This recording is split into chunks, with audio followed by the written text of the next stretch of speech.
वाद की टाइमलाइन भी बताना चाहता हूं। मान्यवर 1970 के दशक में नक्सलवाद की शुरुआत नक्सलबाड़ी से हुई, बंगाल से हुई।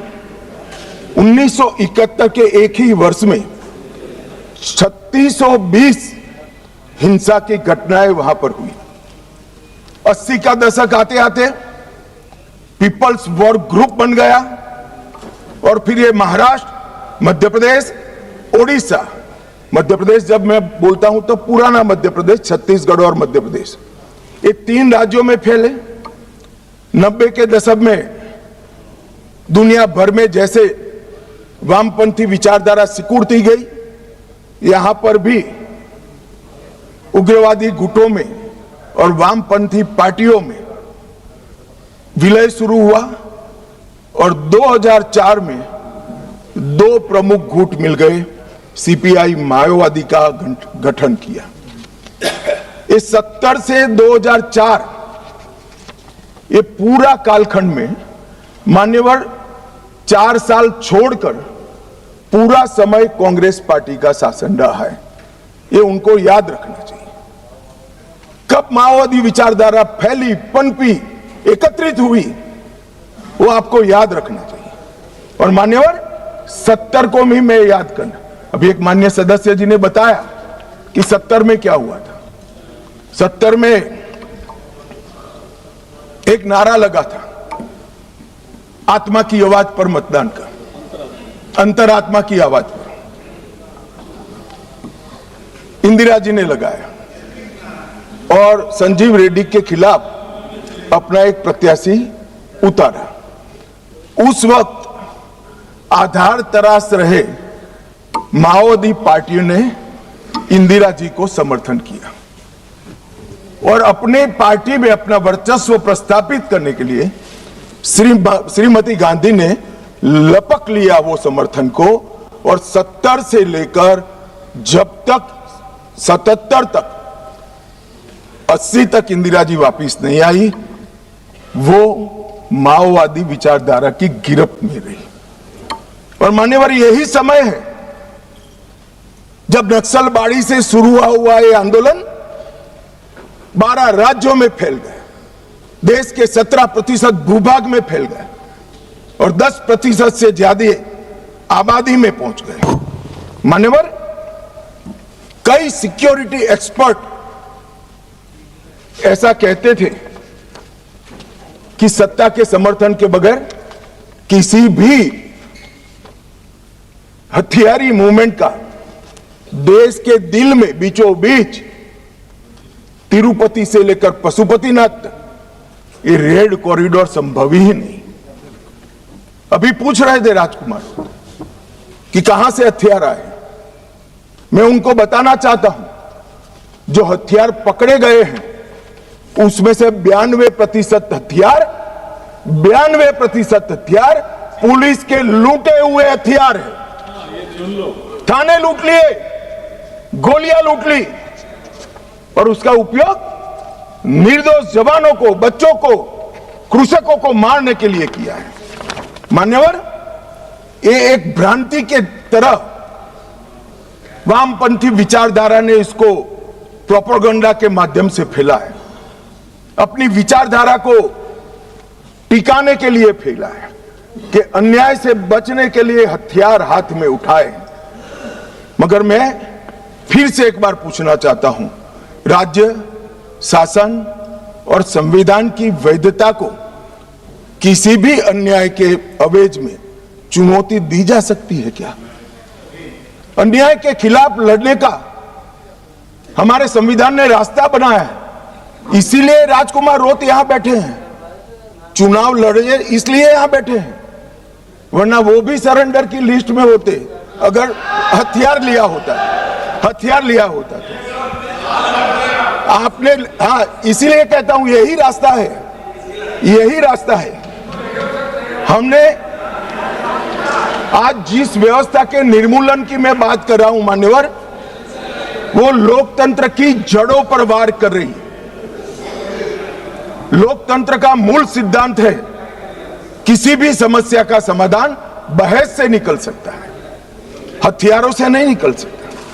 और मान्यवर, इन्होंने इस देश में वैक्यूम खड़ा करने का प्रयास किया, स्टेट का वैक्यूम, सारी व्यवस्थाएं नष्ट कर गवर्नेंस का वैक्यूम, संविधान पर से श्रद्धा खत्म कर संविधान का वैक्यूम, और पुलिस थानों को जलाकर सिक्योरिटी का वैक्यूम खड़ा करने का प्रयास किया है।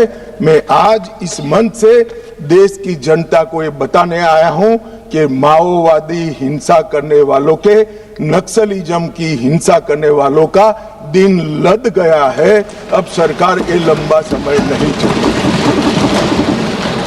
और कई देशों में हुआ है, कंबोडिया, पेरू, कोलंबिया, कई देशों के इतिहास इससे भरे पड़े हैं। भयानक रक्तपात हुआ है। हमारे यहां भी 20,000 लोग मारे गए। मान्यवर, ये एक वैचारिक लड़ाई, देश की जनता ने माओवादी उग्रवादियों को, वैचारिक लड़ाई है। माओवादी उग्रवादियों को अन्याय के खिलाफ हथियारों की लड़ाई मानने की गलती नहीं करनी चाहिए, क्योंकि वामपंथी विचारधारा अपना आधार खो बैठी। इसलिए सारे वामपंथी ऐसे येन केन प्रकारेण अलग अलग थियरी रचित कर अपने अस्तित्व को टिकाने में पड़ी। इनका एकमात्र एजेंडा है देश में वैक्यूम खड़ा करना, देश के असंतोष को, स्वाभाविक असंतोष को हथियारों के माध्यम से दिशा देना। स्टेट का वैक्यूम, गवर्नेंस का वैक्यूम, संविधान का वैक्यूम, सिक्योरिटी का वैक्यूम और रक्तपात, यही उनका उद्देश्य है, जो अब सफल नहीं होगा।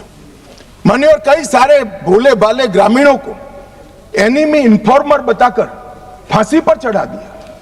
कौन सी अदालत ने फांसी पर चढ़ाया?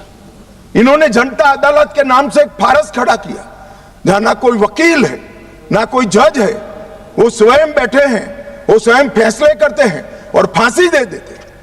इसका जस्टिफिकेशन करते हुए मैंने तो सुना है। मैं आज नाम देना नहीं चाहता, वरना यहां से खड़े हो जाएंगे। मान्यवर, इसका जस्टिफिकेशन नहीं हो सकता।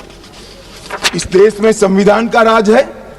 फैसला संविधान द्वारा, सरकारों द्वारा रचित अदालतों में ही हो सकता है। और अगर किसी को अन्याय होगा है तो उसके ऊपर त्रिस्तरीय न्यायिक प्रणाली है। उन्होंने पैरेलल गवर्नमेंट चलाई। गवर्नेंस का वैक्यूम कैसे चला? पैरेलल गवर्नमेंट चलाई। छत्तीसगढ़ के बस्तर में उनका होम मिनिस्टर होता था, उनका न्याय मंत्री होता था, उनका लूटे हुए अनाज को बांटने वाला खाद्य और आपूर्ति मंत्री होता था। एक जनता ने सरकार के नाम से एक भ्रांति खड़ी करी और मान्यवर, विकास की योजनाओं को इन्होंने रोकने का काम किया। इन्होंने संविधान और न्याय व्यवस्था को निशाना बनाकर संविधान का वैक्यूम खड़ा करने का। कोई चुनाव न लड़े, मतदान नहीं होने देंगे, सरपंच कोई नहीं होगा, तहसील पंचायत, जिला पंचायत का सदस्य नहीं होगा, विधायक वो चाहते हैं वो ही जीत कर आएंगे। किस प्रकार की व्यवस्था खड़ी करना चाहते और इसका समर्थन कैसे हो सकता है? अब कह रहे बातचीत करो, जो कह रहे उनको मैं बताना चाहता हूं, मैं 50 बार कह चुका हूं सार्वजनिक मंचों पर, बस्तर में जाकर, बस्तर के हर तहसील में जाकर कह चुका हूं, हथियार डाल दीजिए, सरकार आपके पूरे पुनर्वसन की व्यवस्था करेगी, मगर हथियार नहीं डालेंगे। मान्यवर, हमारी सरकार का पॉलिसी है, चर्चा उसी से होती है जो हथियार डालता है, जो गोली चलाता है उसको जवाब गोली से ही दिया जाता है। ये हमारी सरकार का पॉलिसी, हथियार डाल दो। मैं आगे बताता हूं कितने लोगों ने डाल दिए और अब पुनर्वसन कर रहे हैं। और मान्यवर, इसका नतीजा ये आया कि 70 से 26 तक यहां ये चलता रहा। कई ऐसे हमले हुए, जहानाबाद का हमला, 1000 आर्म्स नक्सलियों ने सीआरपीएफ के कैंप को और जेल को कब्जे कर अजय कानू समेत 389 कैदियों को मुक्त कराकर ले गए। आंध्र ओडिशा सीमा पर दर्जनों स्कूलों और इंफ्रास्ट्रक्चर की सुनियोजित विनाश किया। हर ठेके में 20% का जनता ना टैक्स डालते रहे।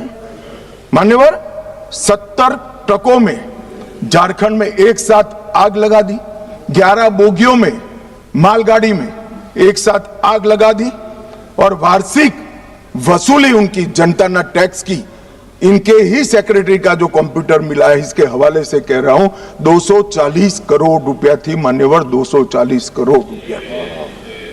और इसको कैसे जस्टिफाई कर सकते, किस तरह से जस्टिफाई करते मान्यवर? मैं आज ये नक्सलवाद मूल कहां से आया, परंतु हमारे देश के लिए वो किसी भी प्रकार से ऐसी स्थिति ही नहीं थी कि जहां इस प्रकार के साम्यवादी विचारधारा, लेफ्टिस्ट विचारधारा का पनपना हो पाए।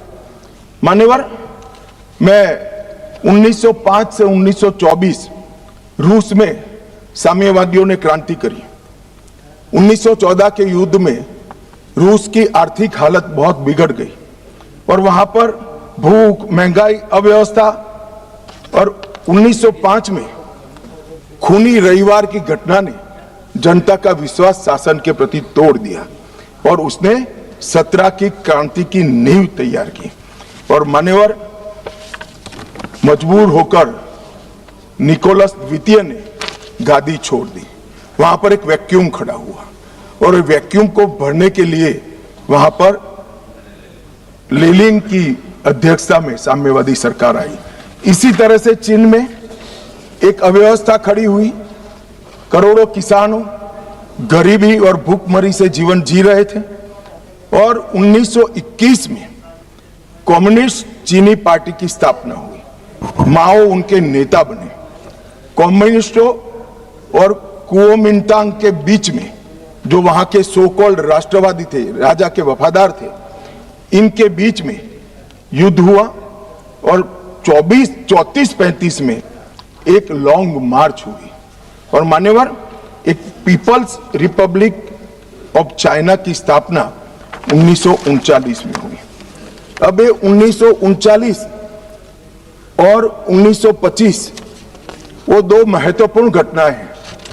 इसका हमारे देश में क्या असर हुआ है, समझिए साहब। जैसे ही रसिया में साम्यवादियों की सरकार का गठन हुआ, यहां पर 1925 में सीपीआई की स्थापना हुई, कम्युनिस्ट पार्टी ऑफ इंडिया।